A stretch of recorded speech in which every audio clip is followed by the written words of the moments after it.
Ay mga kajobang, Sir Dance DIY. Ang nakikita nyo ngayon na isang standard rice cooker. Matagal na itong sira at dahil walang pasok, naisipan ko ito ngayong buksan. Gusto nyo ba malaman kung paano gawin ang isang standard rice cooker? Pero bago yan, mag-intro muna tayo.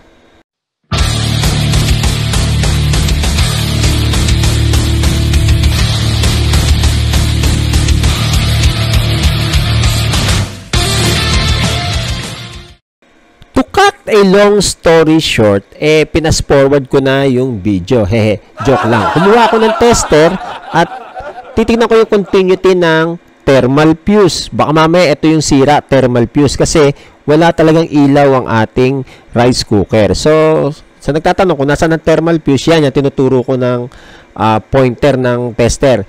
Yung red, tsaka black. Yan. So, parang walang palo talaga.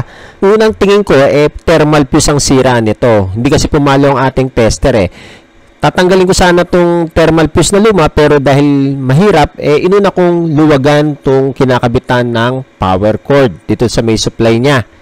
Again, paalala, picturean nyo kung hindi nyo matatandaan kung ano yung ating mga kinakalas. Sa lahat ng bagay na ating gagawin, pipicturean nyo. So, yan, niluwagan ko na. Ang gagawin ko this time, kakalasin ko na tong thermal fuse. Ayan.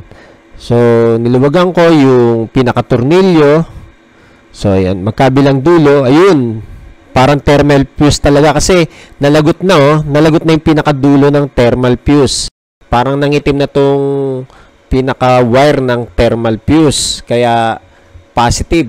Tingin ko, ito na ang salarin kung bakit walang power at hindi nagkukook ang ating rice cooker. Sa mga nagtatanong nga pala kung ano ang thermal fuse, ito yung parang pinaka-safety ng inyong kagamitan. Pag may thermal fuse kasi, yan yung pumuputok muna para hindi masunog yung pinaka-coil. Ang mga kagamitan na may thermal fuse, yan kagaya ng electric pan, plancha, rice cooker. So, madali lang naman ang trabaho ng thermal fuse. At napakamura nga pala ng thermal fuse. Itong thermal fuse na ipapalit ko, nabili ko yan for only 25 pesos. So, imagine, kung marunong kang mag-repair ng mga ganitong kagamitan, imbis na ipagawa mo sa technician, so, sisingilin ka niyan, mga 300 to 500, malaking savings, di ba? Pero hindi basta-basta ang pagdi-DIY nito kasi, siyempre, di kuryente. Dapat may background ka sa paggamit ng tester. Marunong ka ng continuity check, at saka yung mga voltage check. Dapat yun ang alam ng isang magdi-DIY ng mga ganitong klase ng kagamitan. At yan, pinakita ko na sa inyo yung sinasabi kong thermal fuse na nabili ko sa electronic shop malapit dito sa amin. 25 pesos lang yan. So, para malinaw, papakita ko sa inyo yung nabili kong thermal fuse at saka tong lumang thermal fuse na kinalas ko dito sa ating rice cooker. Laging tandaan na ang thermal fuse na ipapalit same value ng inyong inalisan.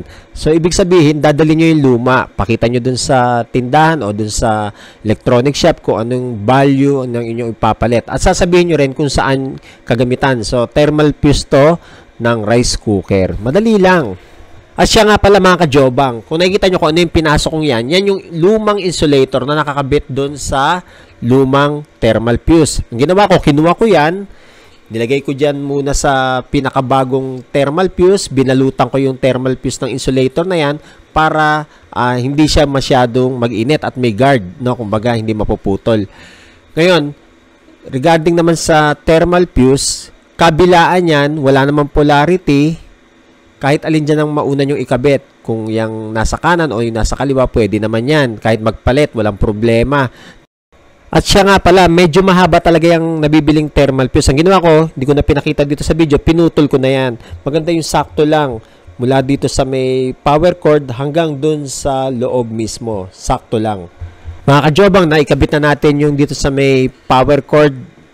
Ang susunod naman nating ikakabit, yung papunta na mismo dito sa loob. So, isang tornilyo na lang yan.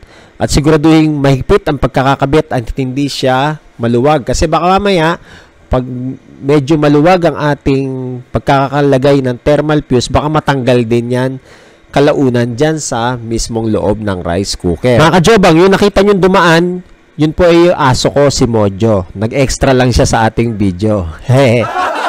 Siya nga pala mga kajobang, payong kaibigan lang, kung gagawa kayo ng mga ganitong klase ng rice cooker, medyo maliit yung space na inyong gagalawan dito. Kaya kita nyo, medyo hirap akong tornilyuhin dahil nga masikip.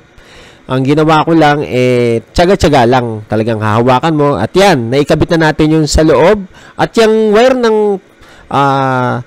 thermal fuse na sinasabi ko, bendable naman yan. So, pwede mong iporma kung saan mo ibibend. Ayan yan, kagaya yan. So, double check. Mahigpit na ba yung nasa loob?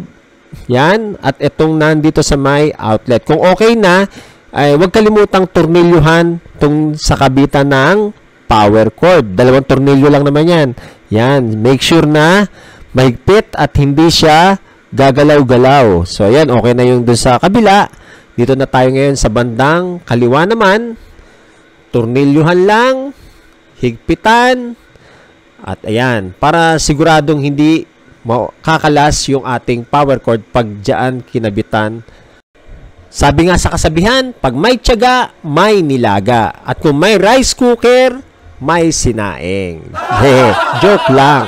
So, next step, dahil nakabit na natin, continuity check. So, set uli sa times 10 ng ating tester. So, tingnan nyo maigi yung tester kung papalo na. Kanina, hindi pumapalo, di ba, sa simulan ng ating video. So, tingnan natin ngayon. Isang tip, checkin muna natin yung ating tester. Ayun, ha? Ayun, yun. Okay ang ating tester, pumapalo, no?